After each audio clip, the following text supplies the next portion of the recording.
last time that Barbara was here, I introduced her as a Renaissance woman. And it's still true. What we didn't know then is what a wonderful practical speaker she is, what well medically versed, but very pragmatic in her approach to senior aches and pains. Barbara went to medical school and did her orthopedic surgery residency at the Texas Tech University in Lubbock. Came here in '82 and co-founded Texas Orthopedics, which now has 37 physicians. As you know, most of you, probably everybody in the room has had at least one orthopedic appointment in the last year. But anyway, founder of Texas Orthopedics, she is now retired. She's written one novel and has a couple more in her head to be put to things, but one novel. She is both a singer and a songwriter. She happens to, they have 2 children, and which both of them live here. But the bottom line is a true woman of many renaissances. Oh, and when she's bored, she can go calf roping. So it is a joy, Barbara, to have you back and to elaborate on things. The format, I think, as you will say, is if you have a question in the middle of the presentation, please raise your hand so that we can be sure and address it at that point.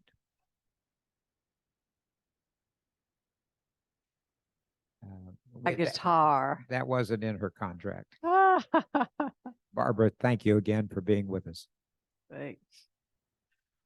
Well, there's a smaller crowd today, which is always good. I like talking to smaller crowds, but I think last time, I do think it was a lot of information. And I did try to put a lot of information in there because there's so many things that I want to tell people. And one of them, can you turn to that first slide, the one with the blog? You know, one of the things that, first of all, this is what I do. And this is all stuff that I do to myself. As a result of all my horseback riding, I have lots of aches and pains. I also think that taller people are subjected to more gravity. And so we are just weight and gravity. And so we probably are a little more susceptible to more aches and pains. I'm going to skip through everything we talked about last time, but I want to remind y'all that I have this blog. And, you know, I actually did a series on the blog called What I Do. And it would be what I do for hand pain, what I do for knee pain. And so all the stuff that we've talked about is on my blog. But the other thing is, I'm wondering if you would publish a link to the slide presentation, because to have to kind of work your way through an entire lecture might be, yeah, let's put the link to the slides, because you might want to just go, I've got hand pain. What did she say? And then you don't have to watch the whole thing. So drbarbarabergin.com, I continue to blog on that. And, you know, I just put out a blog recently about 5 little stretches that you can do every day, and you don't actually have to take out much time in your day to do them. So anyway, there you have it. Check out the blog. Okay, what then I was going to skip to, what's the next slide? Did we say, yeah, okay, yeah, well, let's do this. So this is what I have done for those of you who might not have been there for the last time, what I've done to treat my own pain, treating conditions, trying to prevent conditions I'll probably get, treating patients based on my own experiences. And, you know, the thing about what I'll probably get is, I know if I've injured a joint, and I've injured a few joints in my horseback riding days, I know if I broke a joint, if I damage a joint, I'm going to get post-traumatic arthritis. And so I'm anticipating that, and so far, so good. What I'm doing to prevent things and staying out of the OR and the doctor's office. And, you know, I think as we age, we are looking, I mean, I see my parents who are both 90, and well, my mom's 89, my dad's 90. I was just saying they're getting ready to celebrate their 70th anniversary. And they're going to the doctor a lot, and they're really both very healthy. But they've always got some ache or pain, and they want to figure out what's wrong with them. I'm like, Mom, ask me. I'm probably between me and my husband, who's a nephrologist, we can answer we don't want to treat my parents, but a lot of times it's simple stuff. And I do believe that we have the ability to take care of ourselves. And once you get into the doctor's office, I'm like, you're going to get an MRI scan, you're going to get a shot of something, you're going to get a pill. This is the way it is. Next slide. And it's not a talk about detailed definitions, pathophysiology studies, evidence-based practices. That's the thing here. It's supporting my treatment of myself. Surgeries that you can have, gynecological, gastroenterological, whatever, vitamins, CBD, oil, collagen. It's not about any of that stuff. Next. I often said I'm Dr. No, and because it is a lot easier to say what not to do than what to do. When I tell a patient to do something, then it's, then if they do it and they have problems with it, I have some responsibility with that. If I tell people not to do things, behavioral things, it's a lot easier to do that. And so, especially now that I don't have malpractice insurance, I'm more about telling people what not to do. Next. And yeah. All right, now we can go. We're going to scoot through everything we did before, and we're going to get to way down the list.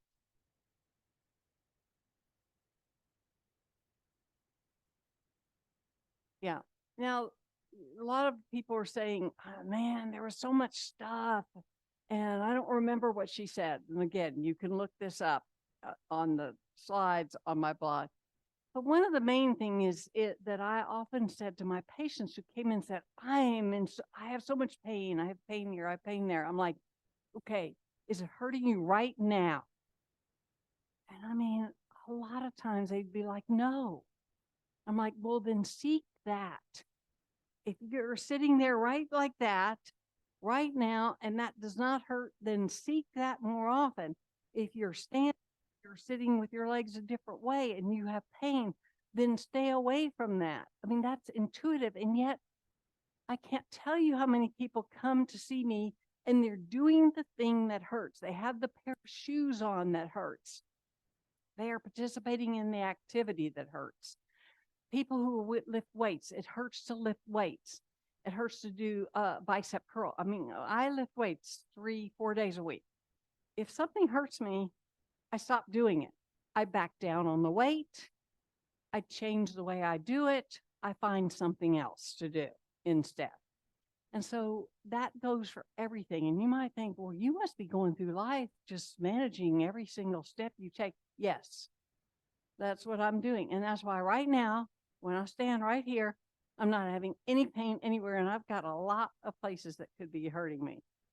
And so I tell, don't let the sun set on a pain. Now, there's certain pains that we're going to let the sun set on. You're going to have to determine that. But that's the basic gist of this.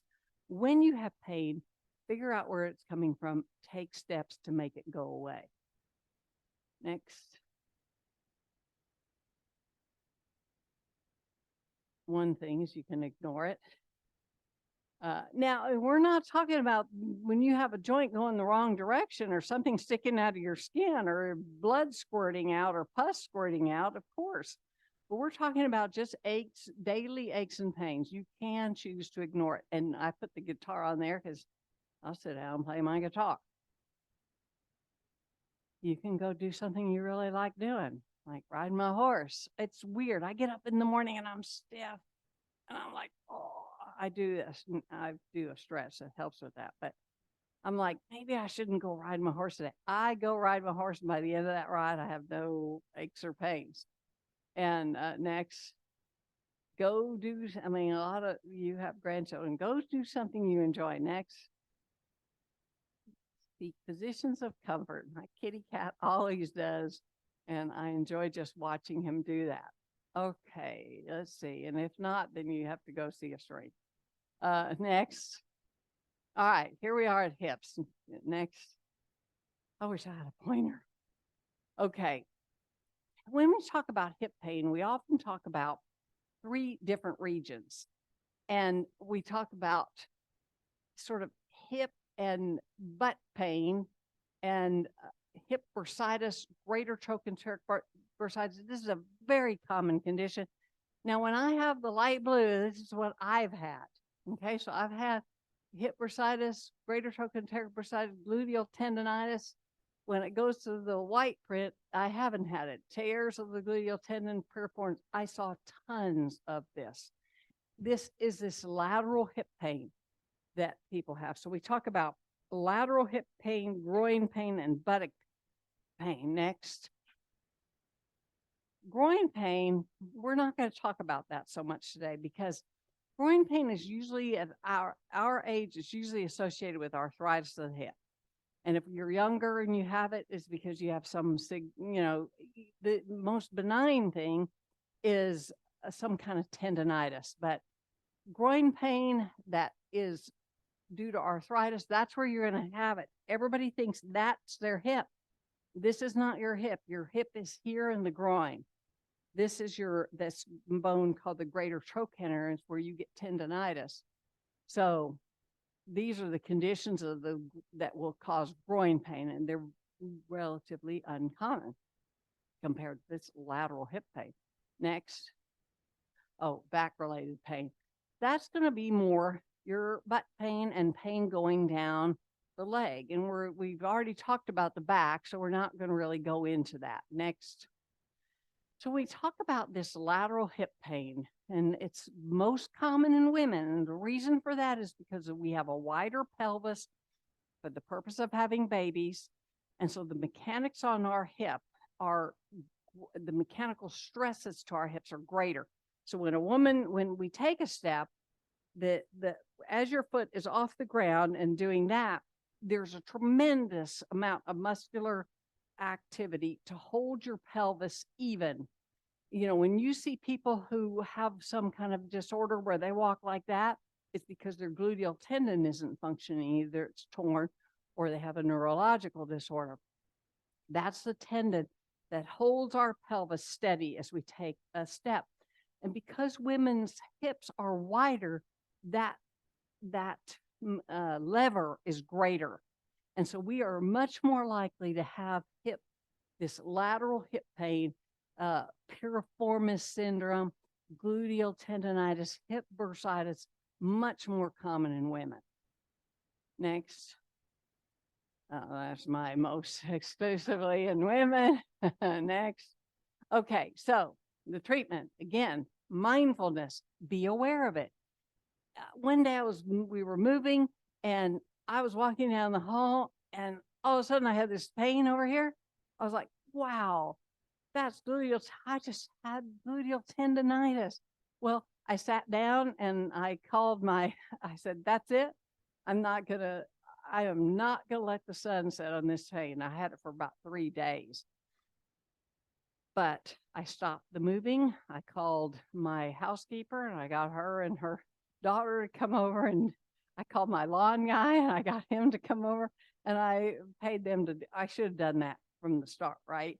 But I just said, that's it. And I got a cane and I started kind of adjusted my gait for a few days, and boom, it went away and it has not been back. But that's a condition that I will see women for, and they've had it for 6 months and they've been walking with it and limping. I mean, it's a terrible condition to get. So it starts, you make adjustments, you get a cane, you do whatever it takes to stop having that pain. Yeah, okay, so square up your movements. That means when I get out of a chair, I'm trying to do this so people can see. And this is something we should all be doing. And so when I'm going to sit like a man, first of all, that's this.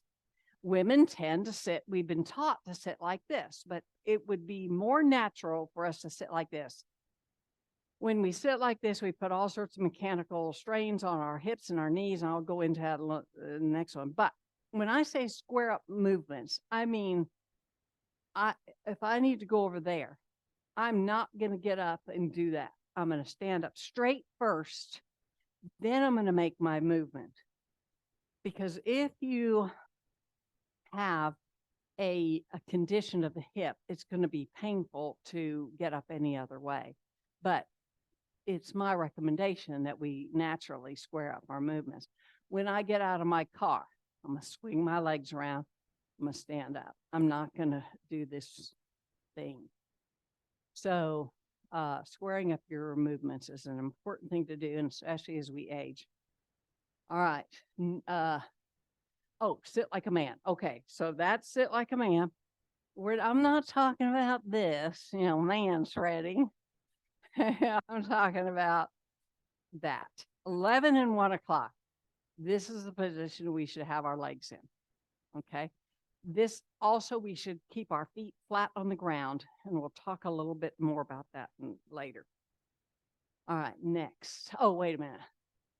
Mattress topper. If you've got pain when you sleep on the side of your hip, get a 3-inch mattress topper so that that's not pressing so much. Use hiking sticks.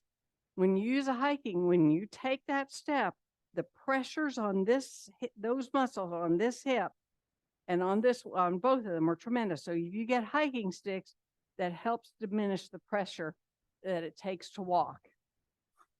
Now, the last 3, anti-inflammatory steroids injections, those are all, and then you are having enough pain, you feel like you need to go see your doctor. Next. Well, I like, everything has its reason to use. I like hiking sticks in general. Yeah, because you hold them out in front of you. It's it's better for your balance. With a cane, we tend to lean on it, so you tend to be walking. But, it depends on why you're using it. And it depends on if sometimes you can't use your arm.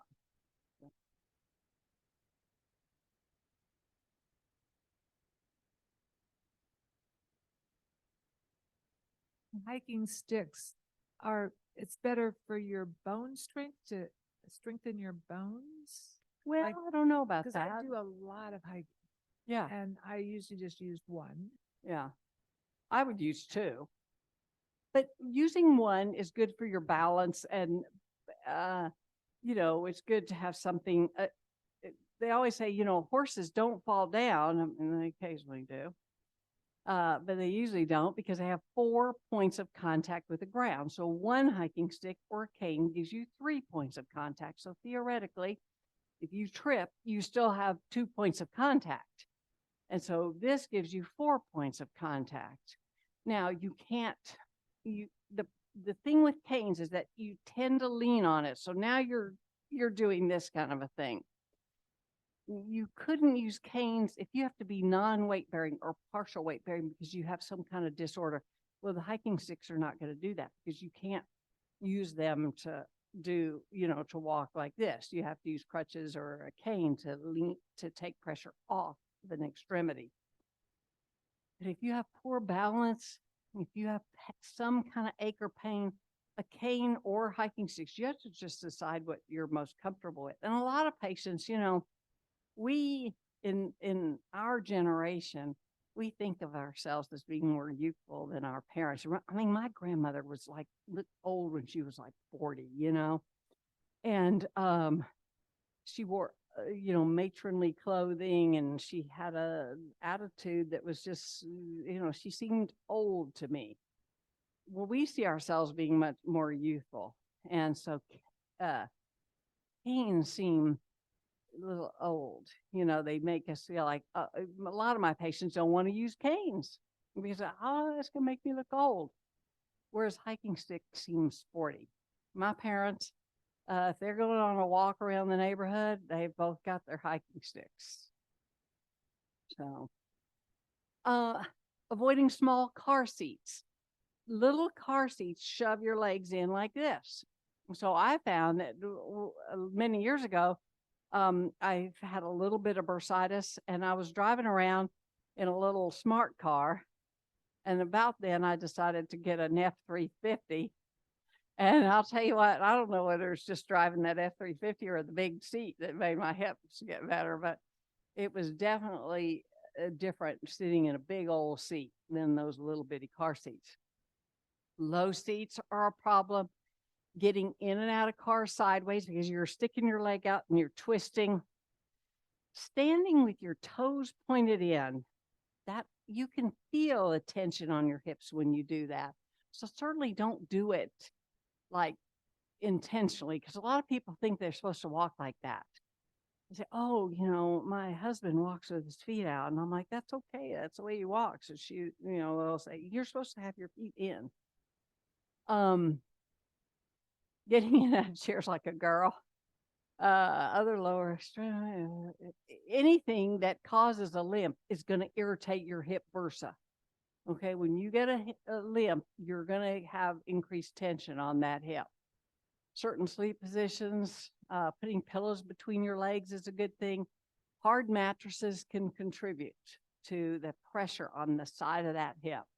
Yes. The chair like a girl. Well, it's been so long since I've gotten out of chair like a girl. And, you know, most of us aren't wearing short skirts, right? I mean, yes, and the people that we need to be teaching not to sit girly like our daughters and granddaughters. But if they have a short skirt on, then they need to sit ladylike, right? So that would be like how you start getting out of a chair like that.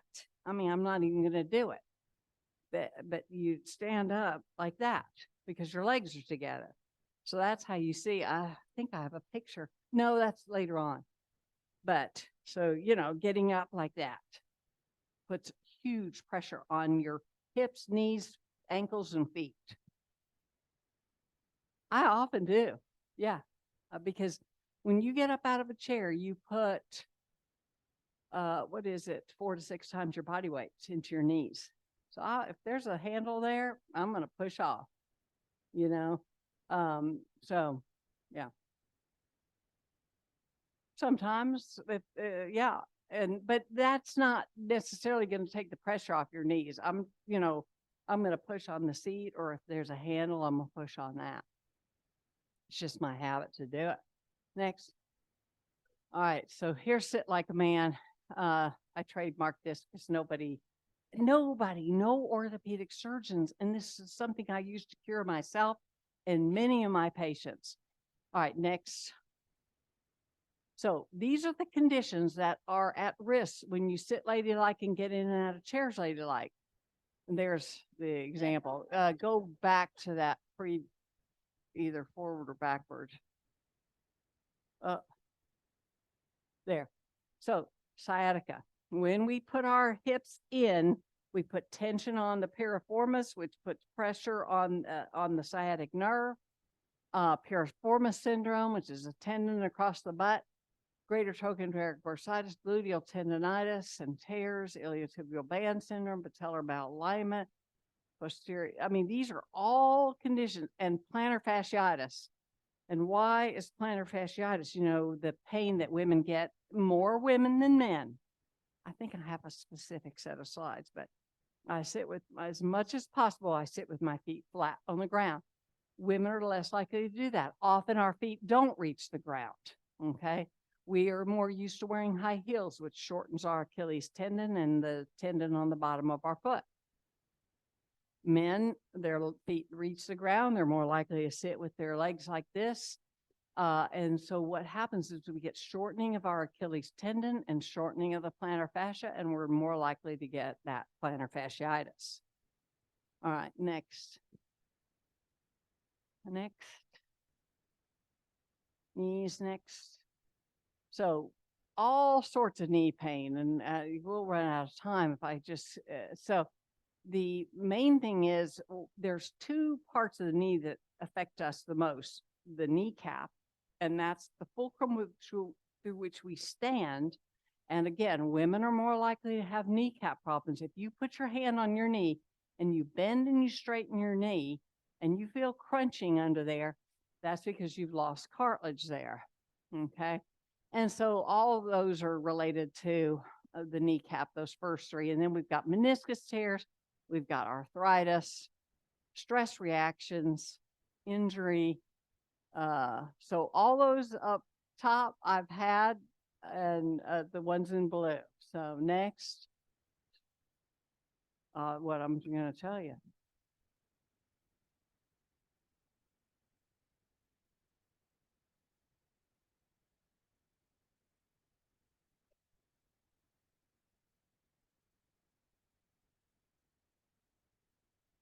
Right. If you do an injury, if you injure a joint, if you fracture a joint into a joint, if you have a significant injury around a joint, if you tear your ACL, if you break your ankle, you are likely to develop post-traumatic arthritis.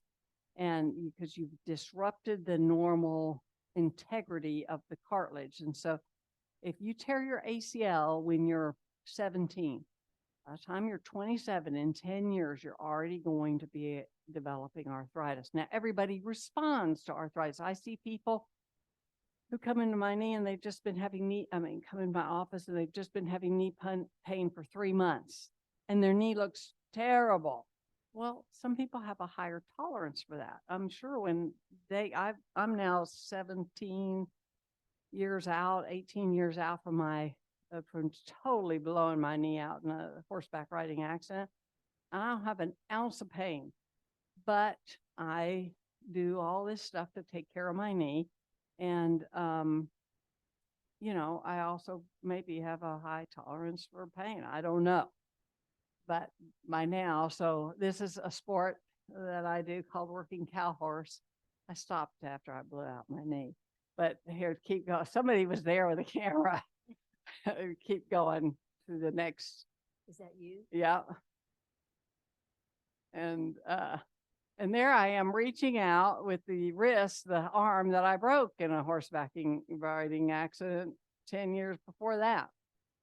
That one I didn't blow out my knee in, but that particular sport is a little bit kamikaze.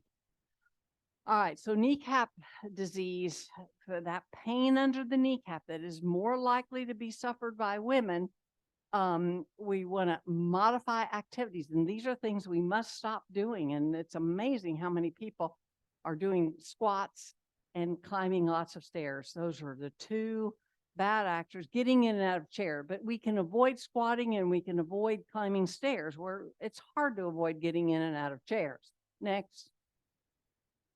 So squats, stairs, getting in and out of chairs, these are the things that put the greatest amount of pressure on our kneecap. And when you have knee pain in the front of your knee, that's when your kneecap is mainly involved. Next. So strengthen the vastus medialis. Now this is a little simple exercise. I do them all the time. Straight leg raises, we've all done them. But you're going to turn your leg so that the right foot's pointed to 1 o'clock when you do them. That strengthens this muscle and helps realign your kneecap. So the right leg's going to be turned to 1 o'clock, left leg to 11 o'clock. You're not going to have them turning in because that's strengthening the wrong muscles. And I see women doing those exercises and guys too with their feet turned in. So turn the foot out. Next. And then the sit like a man, that is specifically for that condition, anti-inflammatory injections, braces. Next. But those are things you're going to see a doctor about, a real doctor. Weight loss, you know, and again, I kind of focus a lot on women because women tend to blame everything on their weight. You know, they think that their hand pain is going to get better if they just lose weight. And we're always, you know, in this process of trying to lose weight. And so a lot of these conditions are not caused by weight, but they can be positively affected by weight loss. Next slide. So these are the weight multipliers. When you go upstairs 4 to 6 times your body weight into that kneecap. So if you weigh 100 pounds, that's 400 to 600 pounds of pressure on your kneecap.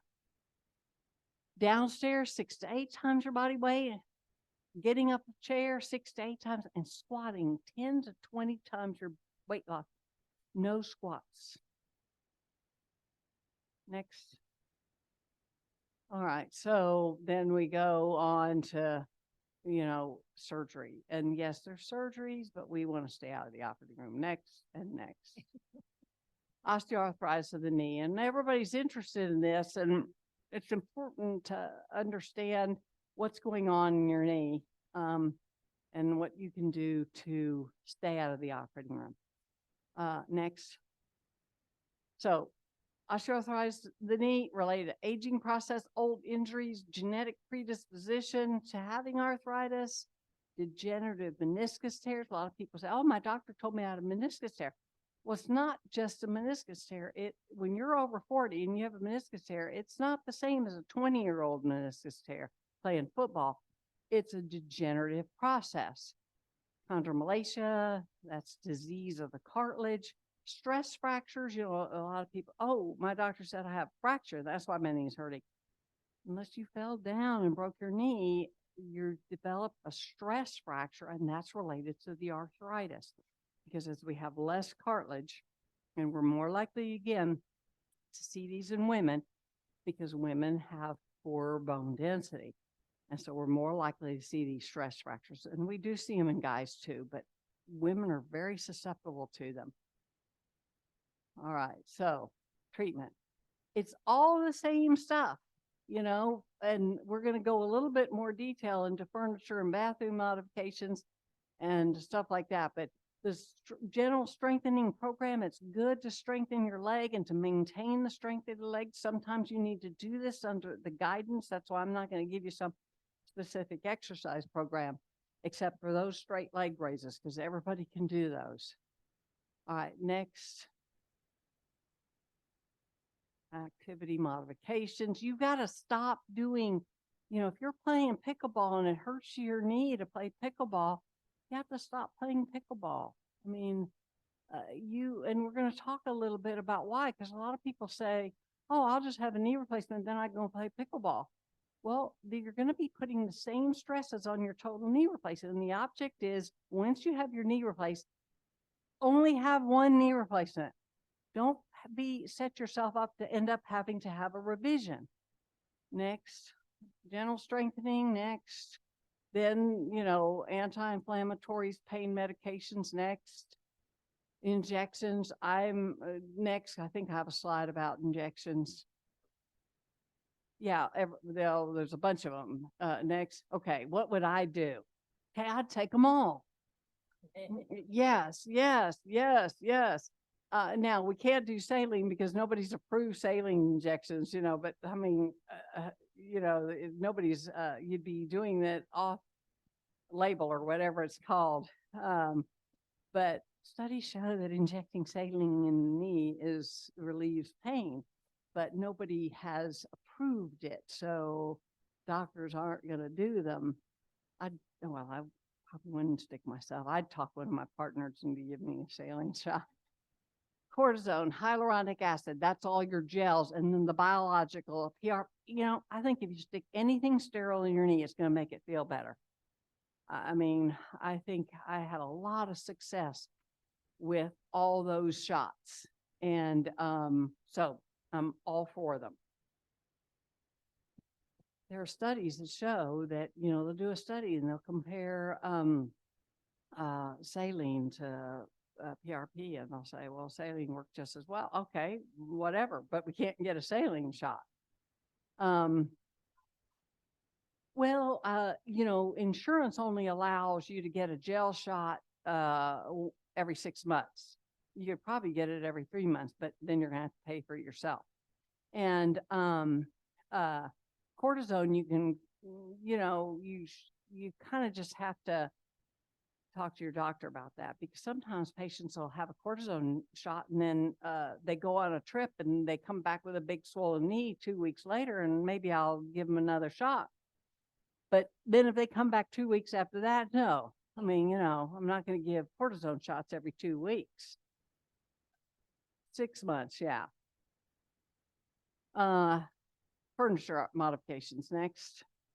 This is really important to make furniture modifications. Do not, my husband has to have a lift chair, and believe me, it is just really difficult to decorate around a lift chair. And I just had to come to grips with it. But man, that is the best thing. Okay, bathroom modifications. So next, we're going to talk a little bit about those things.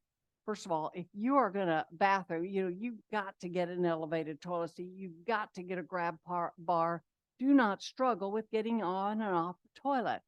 If you need to do bathtub conversions, shower transfer chairs, man, if you don't want to convert your bathtub to a shower, then get a shower transfer chair so you can just sit down outside and scoot across. That's a great thing. We're not talking about a shower chair. We're talking about one that it straddles the tub and you slide from the outside into the tub. Then you can turn the shower on. Widen doors. Just anything that you can do to make your house more livable. We want to age in place. We don't want to have to go someplace if we don't need to. So make these modifications. Next, don't tuck your feet underneath you when you sit. Women do this all the time. Guys don't do it. Next, I have a slide. Well, you can see that picture, but then I think I have another picture. Next. This again, it puts a huge strain on your knee, and it makes you point your foot down. So the whole time you're sitting like that, and again, we don't see guys doing that. Women probably do it. I think it comes natural to us. If I think about a cave woman, if I was a cave woman, women aren't going to just go plop your naked body down on the grass, right? Or the rocks or whatever. You're going to stick that foot up underneath yourself. Whereas the guys, But I also think we do it because sometimes our feet don't reach the ground. Put a little bench, get a piece of wood, something put there so that your feet are flat on the ground. Next. Weight loss, again, back to the multipliers. Next. Next. Surgery, next.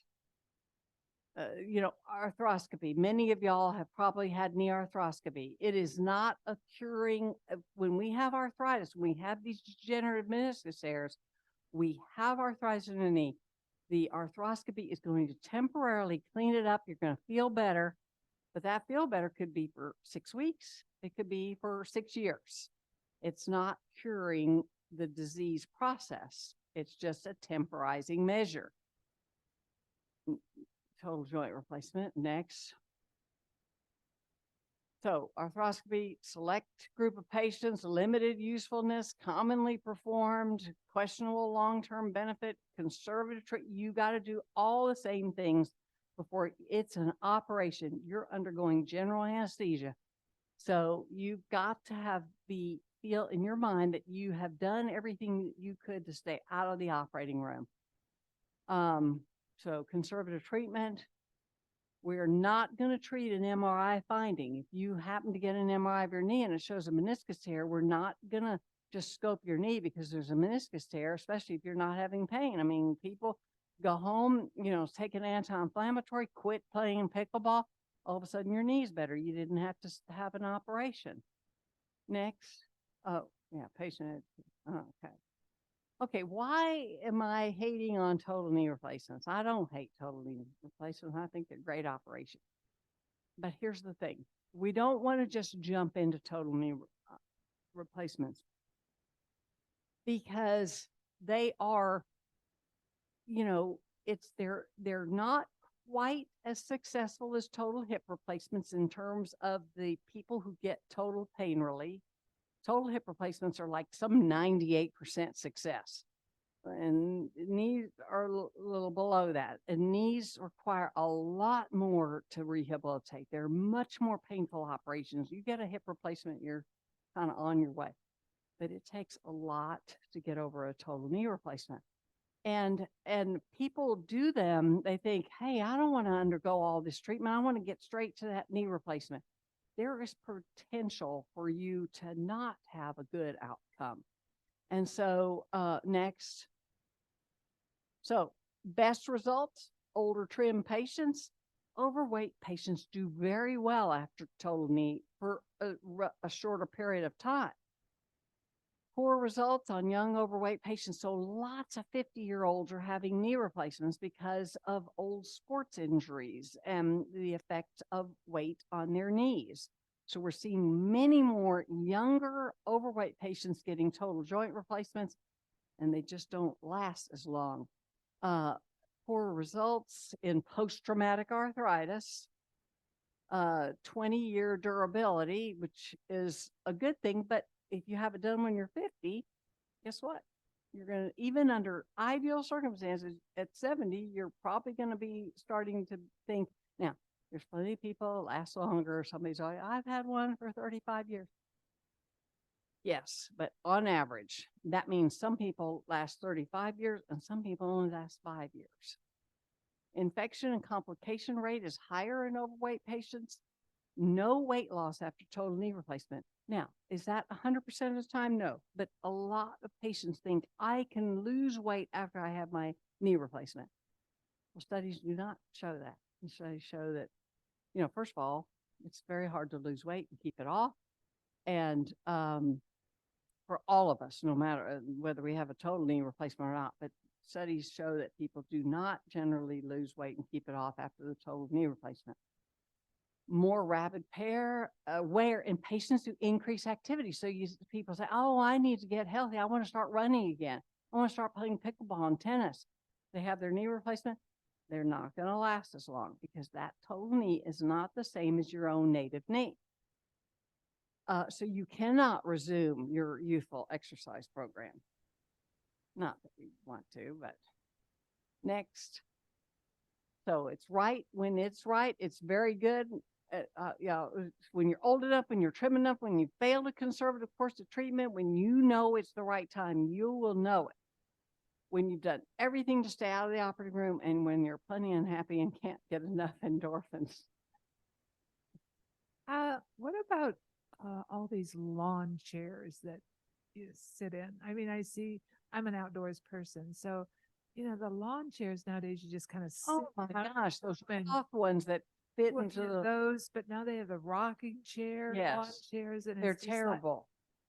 Okay. And those Adirondack chairs that you just like, so those ones that they you kind of pull them out this way and they kind of snap in and they have two handles. Then they have two arms and the seat is canvas. They're really sturdy. Those are great chairs. That's the only kind that I'll use. I will never, those, do not sit in those chairs. You'll get stuck. You have to have somebody pull you out. All right, next. Oh, that's getting endorphins. When you look at that's my kitty, Spicy Cat. He does tricks for treats. He will sit, stand, give me 5, roll over. He's pretty cute. He's like a dog. Oh, well, because he goes to the bathroom in a cat box. Okay. We talked about bone changes related to arthritis, these stress fractures, insufficiency fractures. Man, if I went to the doctor and he told me I had a stress fracture in my knee on that inside of that knee, I'd just say, now that's when I'm signing up for a knee replacement. Because at our age, it's very hard to get those to heal. The bone quality is not there. And that's probably the one, most people are not going to have that knee replacement. They're going to try to get it to heal and see if they can do things to make it feel better, but they're unlikely to heal. Next. I'm doing this exercise program to be healthy. That's a relative thing. So you're out, you're doing sports that are hurting you in order to be healthy, but the background picture is your knee split open. You see the picture there? Does that look, I'm like, does that seem healthy? We're going to split your knee open and dislocate it and chop off the ends of the bone and cement in this total knee replacement. So if the exercise program is causing you pain, you have to stop doing it and see if your knee pain gets better and find something else wonderful to do. Next. So rest, mindfulness, happy hormones, modify activities, lose weight. I'm always in trying to do that. Walking aids, cortisone, maybe biologics, total knee replacement. Would you comment on the stress on the hips, say riding a bicycle versus jogging? Yeah, By well, bicycle, I mean stationary at our age. right. There are still the stresses on the hip, even when you ride a bike, but it's non-weight bearing. And so there are multipliers of your weight, and I don't know those offhand when you run and even when you walk. And so if I started having arthritic hip or knee pain, then I'm going to start riding a stationary bike or a rail bike or swimming because there are significant stresses. Great, thank you. Next. Man, we only got through knees. We're almost at the end of our time. Ankles are tough. We're going to skip over ankles. Ankles, when you get like arthritis in your ankles, it's one thing if you sprain your ankle, but when you get arthritis in the ankle, it's very difficult to treat. There's no good surgical option. Total ankle replacements are more complicated and don't quite have the durability that hips and knees do. And so let's go through the slides and let me get to the one. Keep going. All right, activity. Again, modify the activity that's painful. Next. Bracing. If you have pain in your ankle, there is nothing wrong. And the reason I put that up there with maybe you don't have to go to the doctor's office, I think ankle braces are great. And you put on an ankle brace, it's going to stiffen up your ankle just a little bit. It's going to feel a lot better. Anti-inflammatories, go to the doctor. Stiff soled over the ankle lace-up hiking boots. I'm a big fan. I wear them all the time. And they give your ankle much more support. Next. Okay. They are good for all these conditions. I mean, you get soreness in your ankle, Achilles tendonitis, plantar fasciitis, arthritis, a minor sprain, wearing a stiff sole. And it can't be a high top sneaker. It needs to have stiffness to it. So it needs to be a hiking boot. And you lace it up. My patients would come in, it wouldn't be laced up. It doesn't have the same effect. Next. No, but it needs to have some substantial stiffness to it, so you can't bend it very easily. And it needs to be, it's not 3/4, it needs to come up like that. My mom wears them all the time, and it really helped her with some arthritis in her foot. Hiking sticks, yes, you've got pain, use hiking sticks. Next. Hiking sticks improve balance, decrease likelihood of falling, reduce stresses, don't look old or injured. All right, next. Just a picture of a couple of people. Look how happy they are. Next. Awareness next. We have, this is critical at this point in our lives that we have environmental awareness. You watch where you're going. That the object at this point in our lives is to stay off the ground. And we do that by watching where we're going. Don't walk around in the dark, turn lights on. I have in my blog, there's tons of stuff about fall prevention. It's critical. And it's so many, my husband still works and he sees patients at the hospital at the medical school. And he's like, it's amazing how many people fall and do so. And so he's only going to see somebody if they're in kidney failure, okay, because he's a nephrologist. So they got to be really sick. And he's like, I have tons of patients who have fallen either on the ground or up and down stairs. And they get some kind of brain damage, or they fracture their hip. And then next thing they've got medical issues, but even the internists see lots of people who fall down and really mess themselves up badly. Do everything you can to keep from falling. And most of that is just watching where you're going. When I'm standing up here, you'll see as I walk back, I put my hand back here because I've tripped on, you hit something like that and you're like, oh, and it moves and then you fall down. Next. So, those parking lot things, watch where you're going, anticipate where you're going, plan ahead, remember where your car is when you go into the grocery store so that you're not looking for it while you're walking and you trip in a pothole. Next. All I do is talk because surgery is not a great option for ankle problems. Okay, next. Feet. All right. One of those was on my front porch.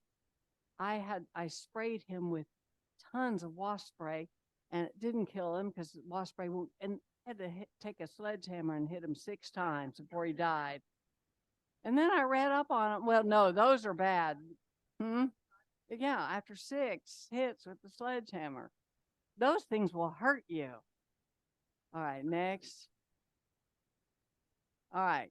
Lots of causes of foot pain. We probably all have foot pain. I've had lots of foot pain. I've had some foot surgeries. So the light blue things are things I've had. Okay. So I don't have flat feet or high arches, and I don't have any post-traumatic osteoarthritis, but I've got arthritis in my big toe. These are significant conditions that many of us are suffering from. Okay. Next. This is old Chinese foot binding and what it did to the foot. Okay, next. We are doing the same things. Young women are doing, if I saw 100 people with foot pain, guess who 99 of them were? Women. Women are suffering foot pain at such a high rate, and it's because of wearing high heels. And all of us wore high heels when we were younger. But now it's just like they've gotten extreme.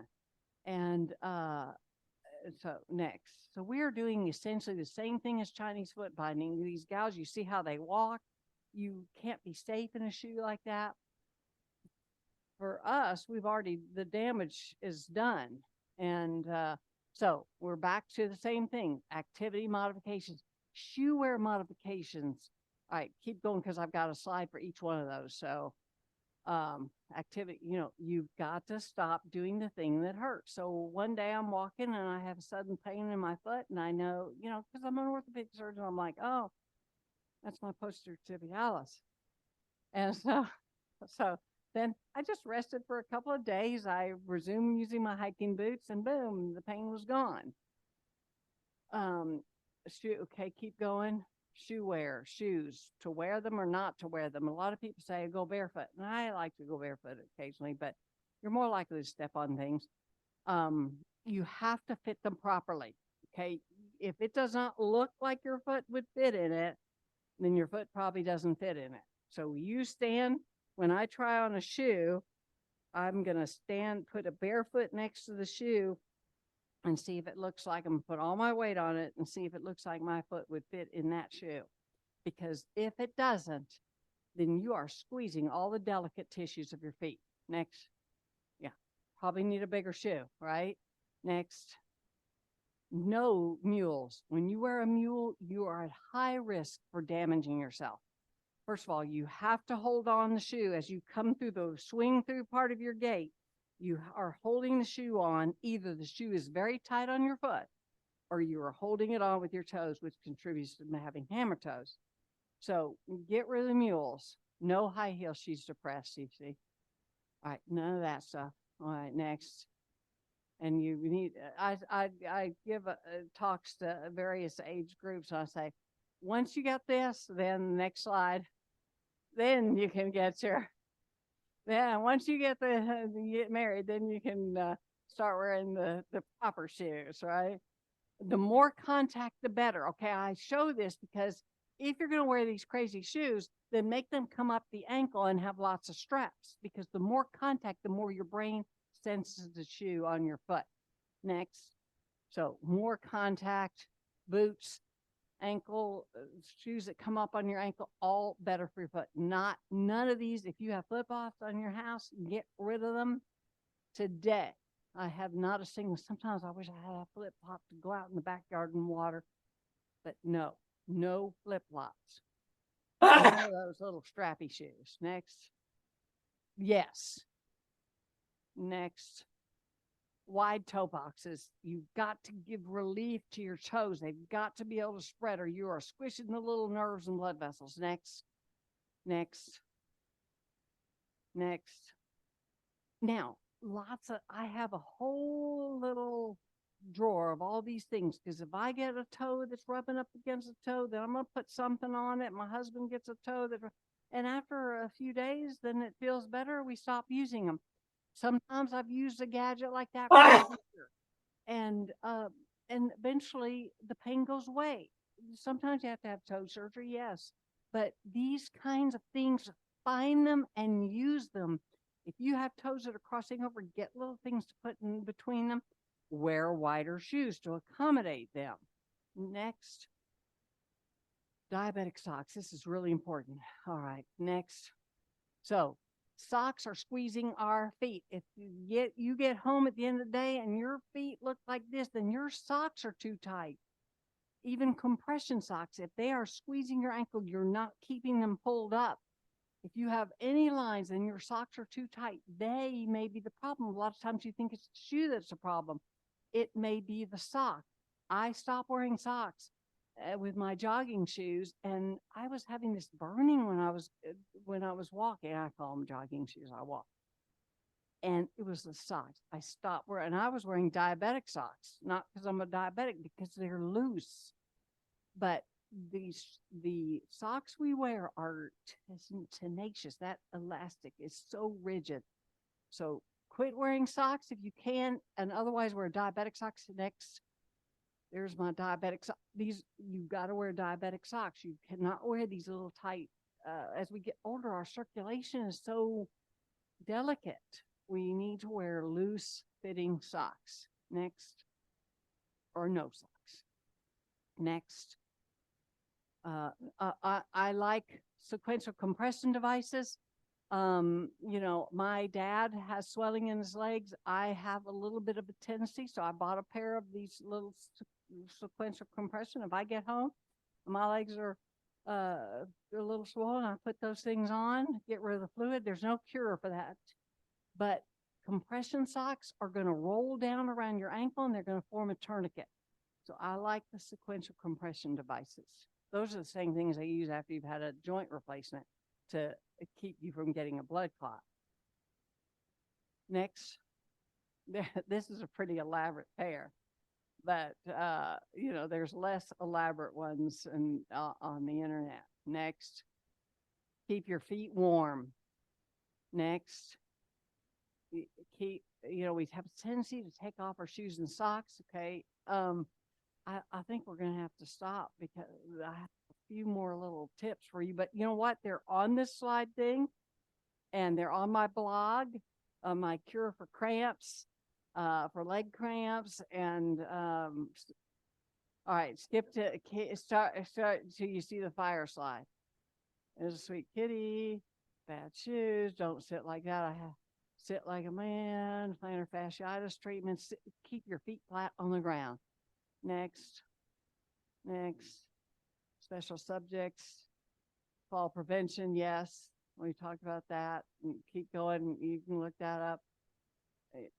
Lift chairs. Yes, if you're going to buy a recliner, just go ahead and make it a lift chair, because anything that happens to you that keeps you from being able to push off or get your feet up under you will require a lift chair. Just get them and decorate around them. Look at that happy man. Look at that unhappy lady. Next. Sock donner. Get that sock donner if you have trouble putting your socks on. Next, don't get the little, one that you clip on and pull. Don't let the sun set on my neck. Keep going. Don't work through pain. Cure for the cramps. Next. Why do we get them? There's a lot of reasons, but most we don't know. Not enough pickles. That's my last one. We don't need. Next. I've done all the things that, put a bar of soap at the bottom of my bed. We get them when we're over 40 and we get them at night. Keep your feet warm. My theory is, and my husband and I have terrible cramps, and we'll be flying out of the bed in the middle of the night. And we started saying, why do we don't have any metabolic imbalances or anything like that. So it's at night because it's when, I don't ever get a cramp in the middle of the day. It's at night because we come home and what do? We start taking off clothes. You get in a pair of shorts, you sit down, you hike your feet up, the fan is going, you start this slow cooling off process that causes vasoconstriction, and then that probably causes the electrolyte imbalance that leads to a cramp. Keep your feet warm. If we keep our feet warm, we put fat socks on. I have a little heater I put wherever I'm sitting by my desk. If I keep my feet warm, I have a little heating pad at the bottom of the bed. I will not have a cramp. If I let my legs get cold, I'm going to get a cramp. So try it. Oh yeah, then there's pickles.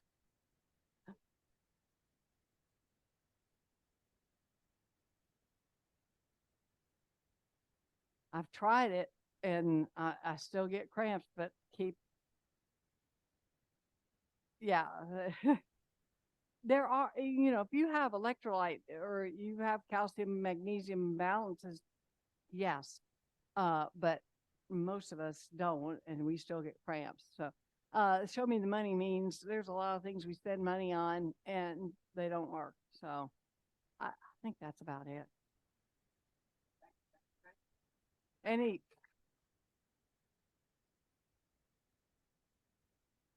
questions? Yeah, it's not working. Oh, yeah. I didn't ask ahead, but any exciting things on the horizon in orthopedics, like, new way of doing this or that makes knee replacement less painful? No, things have gotten pretty good. A lot of your doctors are going to suggest overnight surgery. They're going to send you or day surgery. It's better to get out of the hospital. We used to keep people in the hospital for like a week, and you end up lying around the bed when you're at the hospital. So I think trying to do total joint replacements on relatively healthy people is a good thing, and let your doctor guide you in that regard. So there are lots better, now they have a lot of injections that they do to help with post-op pain. That makes a big difference. A lot of patients say, oh, I don't want a shot. Yeah, take the shot. And so, in orthopedics, I've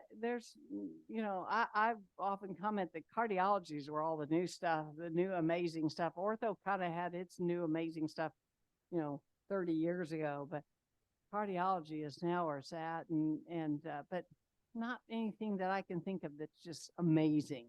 Well, relative to when you and I finished our residency, the short stays and Yes. therefore staying out of the hospital in better sense of health, and Right. emphasizing the point you've already made about when in doubt, it's okay early on to take pain medicine.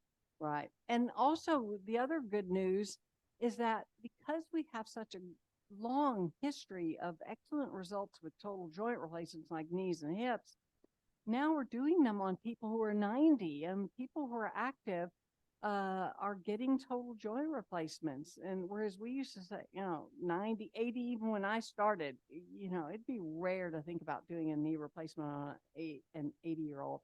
But now we're like, people are living longer and want to stay active. I mean, I think of my own parents. If one of them needed a knee replacement.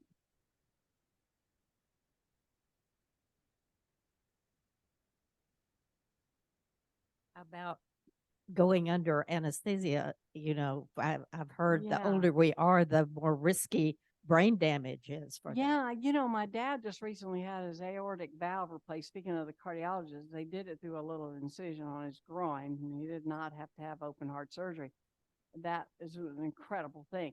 But we asked that question, and they said, you know, we really aren't seeing that, and not to have a fear of that for considering surgery. My dad would be, would be unable to play golf if he, and what effect would that have on his brain if he's not able to play golf, right? And so the anesthesiologist really kind of poo-pooed that, the practical aspect of that, and said we're just not seeing it. They now, when you're older, they're going to ask you about, and you're having an elective surgery, meaning you don't have to have it. My dad did not have to have it. Now, he would have been more of an invalid, he'd have to stay home. But they're going to ask you a series of cognitive questions to see how you answer them. And they're going to do a couple of little physical tests. And those have studies to show that those have those weird, like they're going to do a hand grip, and they're going to make you get in and out of a chair, and they're going to ask you some questions, that those things will have are sort of predictors of how you're going to do after surgery. And so, they asked my dad these 5 questions or whatever it was, and he's just like, boom, boom, boom, boom, boom. So they're not as concerned. Now, if he was like, I was born 3 years ago, then they're probably going to say, yeah, you are not going to do well after general anesthesia. Yeah, that and the duration of the anesthesia has some effect. So don't have Mhm. 5-hour operations. You're right. Other questions before I say thank you, double thank you. Again, this is being recorded, and so at a certain moment in time, you can see the previous one. The easy way is to go to capitalcityvillage.org, go to the events section, and at the bottom events, there's a saying list of prior speakers or prior programs. Meredith, anything else before? For those you don't know, Meredith is our newest staff member, and she does everything well. Thank you again, Barbara.